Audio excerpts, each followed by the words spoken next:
All right, doing a clutch swap here. It's a C5Z06.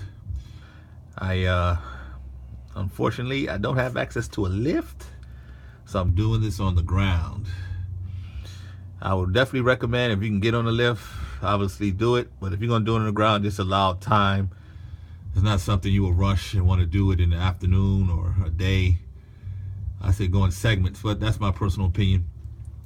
So, just so you know, I was reading this article, Corvette Central, and they show you how to do it. They even say you can do it on the floor. All right, no big deal. So I started embarking on the mission. Well, what they failed to tell you is that in the article, it says you can keep the bell housing on. All right, the bell housing, yes, you can keep it on if you're taking out a stock clutch and putting a stock one in. But not if you get in the aftermarket or even the LS7 clutch, which this one is. And it's funny, it looks like that's exactly what they have in the article.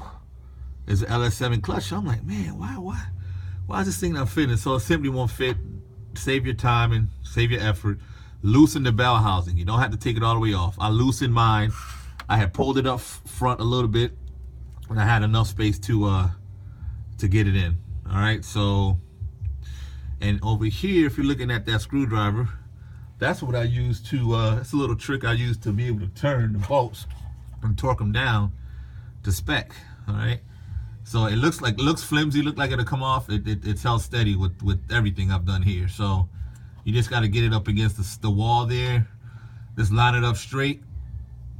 And then once I start to turn, it goes up a little bit, and it hits the bottom of the bell housing and holding the flywheel in place. All right, so that's the backyard mechanic way, and I'm just giving a little insight for anybody who want to do this on the floor. Any other recommendations on top of my head?